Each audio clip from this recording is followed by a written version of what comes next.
Welcome back to episode 2. Thank you so much for everyone that's subscribed so far and liked the video, the first video. I really appreciate it. If you haven't yet, please go ahead and do it. I got notes on players for the end of round 1.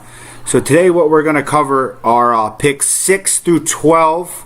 And you got to remember, I'm doing this like I'm sitting at a draft, okay? I'm not ranking my highest to lowest players.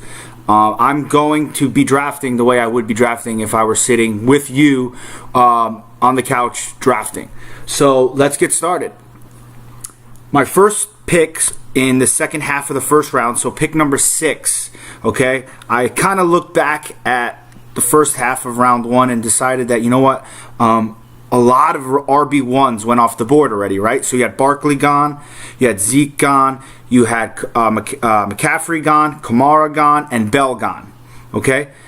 In a PPR league especially, you always need to remember that running backs, okay, are at a premium, meaning that you need to get them early, especially RB1s. Receivers, you can kind of wait.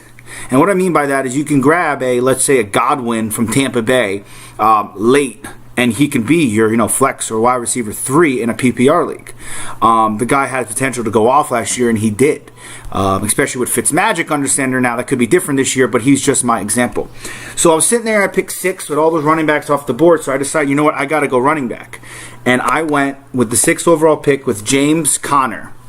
His 2018 stats are he had 215 rushing attempts, 973 yards, 12 rushing touchdowns, 50 catches for 497 and a touchdown reception. That was good for a total of 280 points. He was hurt for the last couple weeks of the season as well. But honestly, I really like Conner this year for a few reasons. Reason 1, if you're worried about him getting injured again, which is always a concern, you need to remember that coming into the season, he didn't know if he was even going to get on the field or even make the team, right? So you got to think that this offseason, he's concentrated more in the weight room and less on the playbook. So that means he's putting on weight, he's working on his conditioning to stay healthy to last the entire season. I may even take him earlier than 6, and there's another reason why. Not only the body that he's going to be having coming into this season, or the ability to have the workload that he's expected to have this upcoming season, but also think about this: the Steelers were game planning all summer long and all season long, expecting Bell to eventually come back. Therefore, the offense was catered around how Bell plays, not how Conner plays. So I think we're going to see a little bit of a change from the Steeler offense for sure. I mean, Bell's gone and Antonio Brown's gone. So that means there's got to be a little bit of switch of the way that they're playing. Do I still think they're going to air it out? Absolutely. That's just what Big Ben does. He extends plays and he airs it out. But I do think they're going to come up with a way to use Conner's skill set in different ways this year that they couldn't last year, because they always thought, is this the week Bell's coming back? So I do think Conner is going to have a big year this year. The loss of Antonio Brown, for me, even opens up more opportunities for Conner to catch the ball. Last year, he only had 50 receptions. I could see an extra 10 thrown in there. I can see an extra 100 yards even thrown in there. A lot of times, I remember watching the Steelers game, it was more or less his receptions sometimes where, Ben's in trouble, guy's hanging onto his leg, Conner comes off his block and he dumps it down to him. I could see a lot more screen plays thrown to him, inside screens especially. Bell was usually likes those outside screens, but with Conner's skill set, I'm going to keep him between those tackles, right? So I do think the loss of Antonio Brown helps Conner for sure in the receiving game. Conner and JuJu, obviously, are the dudes in Pittsburgh this year. They have something to prove, and I love guys that have something to prove, obviously. I've been taking them so far in the first round. With his new body type coming into the season, with this new playbook coming into the season, and also this confidence that he's going to come into the season with, I think Conner goes off. So my 2019 projections for Conner is he's going to get the ball 250 times, 1,200 yards, 12 rushing touchdowns, 60 receptions, 600 receiving yards with 3 receiving scores for a total of 330 points. All right, so now we're on pick number 7 in round 1. I got 6 running backs off the board already. I'm sitting there, I'm looking. There's no one that I really like as my RB1 as of now. There's a guy that I'm thinking about. I'm not going to mention his name just yet, but I'm taking a receiver here, and I'm taking my man. I'm taking DeAndre Hopkins all day. In 2018, he had 115 catches for 1,572 yards and 11 scores. That's good for 333.5 PPR fantasy points. Nuke is an absolute monster. He's been a monster since Watson took over 2 years ago. In those 2 seasons, he has 24 total touchdowns and over 200 receptions in 2 years. People are always saying, but Fuller's coming back. Fuller's coming back. Well, who cares? Last year, Fuller played 7 games, and Nuke caught 6 touchdowns, 45 catches in those 7 games. With that being said, his yardage per game did drop. I believe because they were trying to get Fuller going with the deep ball, and they had Hopkins running more, dig routes, underneath routes to try to open up Fuller to get him going. But I don't think Fuller hurts him at all. Watson loves to take chances to Hopkins, as we know. I mean, how many times have we seen on Red Zone or on ESPN the bomb plays to Hopkins? Hopkins is the best receiver when the ball's in the air. There's absolutely no doubt. He creates that last-second separation from the DBs, and he goes up and gets the ball. It's just as simple as that. He's a freak when it comes to that stuff. In my opinion, he's the best receiver, and we'll prove that again here in 2019. So, my projections, again, these are ceiling projections, guys. I'm giving you the high-end numbers for what I believe is going to happen. He's going to have 110 catches, 1,500 yards, but he's going to have 3 more touchdowns this year and put him at 14, and his fantasy points are going to be 344 total fantasy points. All right, with the 8th pick, I'm going receiver again, and I'm going with my man Michael Thomas, the New Orleans Saints. The guy is and has the best hands in the league. Last year, he had 147 targets. He caught 125 of them. That's insane. He had 1,406 receiving yards, 9 receiving touchdowns, and he had 350 PPR points. Thomas is also topped out at 100 plus receptions in the last 2 years. So what that means is, if you draft Thomas, there's more likely or not you're given 100 points with this PPR. Now I'm talking full point PPR. I'm giving 100 points right off the bat. Drew Brees, in my opinion, isn't going anywhere. The guy's an absolute monster. He is the perfect quarterback for Thomas's skill set, meaning Thomas can get open, and as soon as he gets open, Drew Brees puts it where it needs to be.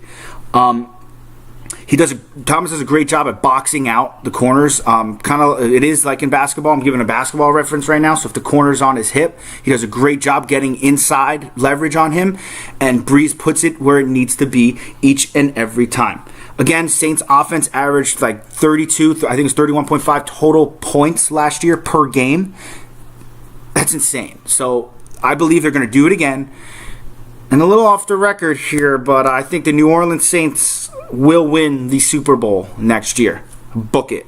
But going back to fantasy, my 2019 projections for Michael Thomas are going to be 120 catches, 1,450 total yards, 12 touchdowns, and he's going to have 337 total PPR fantasy points. Again, ceiling numbers. All right, with the 8th overall pick, I'm going with JuJu. JuJu on that beat. No, sorry. But anyway, I believe in 2019 he's going to have a great season. His 2018 stats, he had 111 total catches for 1,426 yards and 7 scores. That was good for 296.9 fantasy points. I believe JuJu's going off in this season. It's plain and simple. Brown's gone, Ben's there, and JuJu, like I love, has something to prove. Pittsburgh's offense last year was ranked 4th in the league with 313 passing yards per game and 2nd in total offense. So we know what the Steelers are. They're offensive air it out type of team, and I do think it's going to change a little bit this year with the loss of Brown and Bell, but I do still think they're going to try to air it out. Somebody needs to pick up the slack for Brown, and I trust nobody on that roster to do so other than JuJu. What about those red zone targets that Brown was getting on a consistent basis, right? Every time they were inside the 10, it was either fade to Brown, back shoulder to Brown. Somebody's got to get those now, right? Or you got a Jesse James throw in there somewhere, but somebody's got to get those end zone throws. And I truly believe it's going to be JuJu this season.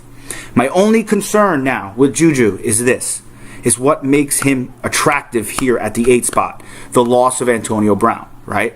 JuJu has never really been concerned with the double team or the taxi coverage where you have the corner, trailing and the safety over the top. He's never really had to beat that coverage. What about rolling on a roll defense where the defense plays zone and they roll to a side? They're going to roll over to JuJu's side every time this year. So he's going to have to figure out how to beat those coverages. Do I think he can do it? Personally, I do. However, if you don't, stay away from JuJu. Okay. Do I think he can have an average season even if he doesn't figure it out? Yes. But do I think he's worth an 8th pick if you don't think he can beat a double coverage? Absolutely not. My projections for him, 2019, he'll have 120 catches for 1,500 yards, 11 scores, and he'll score 336 fantasy points ceiling. All right, I just want to apologize. JuJu was not my 8th pick. He would have been my 9th pick. All right, so now we're on to pick number 10. And I'm going for my boy, Chrissy. Rest easy, my man. Davante Adams out of the Green Bay Packers. His 2018 stats, he was targeted 169 times. He caught 111 of them. He caught receiving yards was 1,386, and he had 13 scores. That's good for 329.6 fantasy points. He's got Aaron Rodgers under center, right? I don't trust anybody else other than Aaron Rodgers, Tom Brady, and Drew Brees to be consistent fantasy quarterbacks for my receivers. And Davante Adams is the only receiver Green Bay has. I do believe he's going to see a ton of targets again this season. Their defense, in my opinion, in the Green Bay is still going to stink, which means they're still going to have to air it out, and you might as well when you have Aaron Rodgers.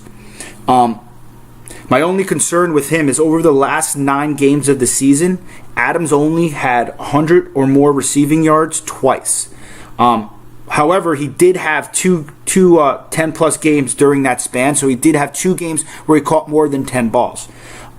So going back and kind of looking at some of that film, I saw that they were just letting him catch everything underneath and then tackling him. They weren't letting him get deep on them. They weren't letting them let him get behind them. Do I think that can happen again next year? Yes, if Green Bay keeps falling behind big, right? Why let up a big play? Playing corner my whole life, I was always told don't let up the big play, especially when you're winning, right? So they're going to let him catch everything in front of him. Now, in a PPR league, I'm okay with that, right? Give me 10-plus catches every single week. But in a non-PPR league, you got to be careful because he could catch 20 balls and you won't get any points for any of it as long as he doesn't get any yards with them, right? So if you believe that he will be able to beat this defense and the Green Bay Packers will not be trailing by that much this season, you take him. But if you believe that they will be able to contain him again, you stay away. My 2019 ceiling projections for Davante Adams at number 10 is going to be 110 catches, 1,400 yards, 12 scores, and that's good for 322 fantasy PPR points. It is a little bit of a dip from the 329 that he had last season. All right, now 2 picks that I enjoy having every once in a while in fantasy leagues is the 11th and 12th pick. I like the wraparound. This may surprise a lot of you, but I'm going with the 11th overall pick. I'm looking at who's gone, who's available. I need a running back, right?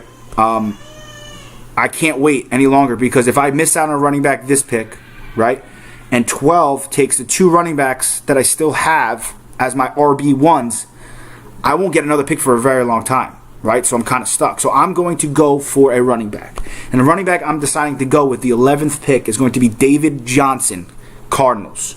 2018, he had 258 rushing attempts, 940 rushing yards, 7 scores, 50 catches, 446 receiving yards, and 3 touchdowns. And that's good for 246 fantasy points. I'm taking DJ. I know a lot of people are probably thinking I'm crazy when I say that. However, I think the addition of Murray, and with all those other running backs off the board, I didn't have a choice here. I think Murray under center is going to help him drastically. He changes up how the defense has to play, right? There's not going to be that many run fits anymore when you have to keep a spy, whether it's a running back or a defensive end, back to watch Murray if he scrambles, right? So therefore, when you're loading the box and you're trying to run fit, there's going to be a hole open. And I believe David Johnson has a skill set, which he showed us in 2016, where he scored 16 touchdowns to find the hole, right? So do I think he bounces back? Absolutely. I do not see a 400-point season like he had in 2016, but I do believe he will have a great year. So I will be taking him at 11 if I was in this position. His 2019 ceiling projections, he'll rush for 1,100 yards, 10 scores, 70 catches for 550, 3 receiving touchdowns for a total of 313 fantasy PPR points. All right, 12th pick. Bunch of running backs off the board. My top receivers, sort of off the board, but I know now I have a second pick. So first pick, second round, I could take a chance at a running back here. This is my final RB1 on my list. Okay, so I'm taking this chance. A lot of people are drafting this man top 5. He scares me, and I'll tell you why in a second. But this man is Melvin Gordon at 12.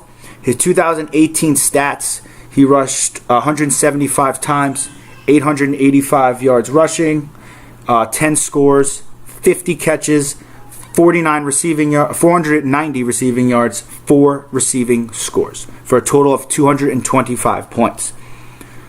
Why does he scare me? The dude is always banged up. I think in his career, I think it's 5-year career, he only played 1 full season. Sorry, 4-year career. He's only played 1 full season. I don't like that when I'm drafting a first rounder. It scares me. And plus, if I were to draft him, they're number 2. Right, we saw who is it? Austin Jackson or Jackson and Eckler. Right, they're their 2-3/2. Like, there's no secure backup that I can draft that I know if Gordon goes down, I can plug right in.